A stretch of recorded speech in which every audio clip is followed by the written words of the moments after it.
Ikinokonsidera pa rin kandidato para sa 2025 midterm poll si dating Pangulong Duterte kahit pa naharap siya ngayon sa alleged crimes against humanity ayon sa COMELEC. Tiniyak naman ng komisyon na walang dayaang mangyayari sa halalan 2025 taliwa sa nangging pahayag at naiisip ni Vice President Sara Duterte. Ang balitang A to Z ni Naomi Almojano.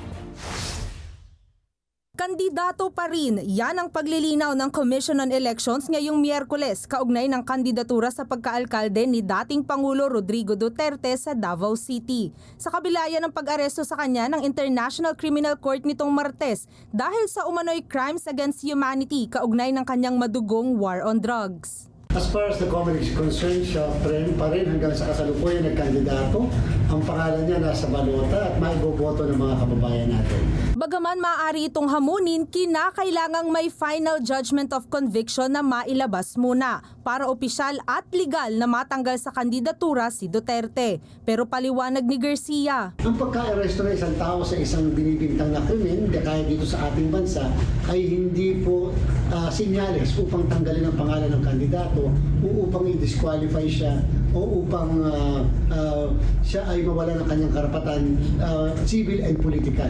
Pero kung masyadong mabigat ang ebidensya laban sa kandidato at matibay ang pending case sa COMELEC, maaaring mag-grant ang petition to disqualify o maging ang cancellation of candidacy. At dahil wala pang kahit anong petisyon laban sa kandidatura ni Duterte ang inihahain sa COMELEC, tanging withdrawal lang ang maaari kung aatras sa laban ang dating Pangulo. Sa ngayon, substitution due to death at disqualification pa lang ang pinapayagan ng Omnibus Election Code. Samantala, sinigurado naman ni Garcia na hindi mangyayari ang kinatatakutan ni Vice President Sara Duterte sa darating na halalan. Sa pahayag kasi ng bise nitong Martes, binalaan niya ang publiko sa posibleng election cheating. Mukhang matatalo sila sa midterm elections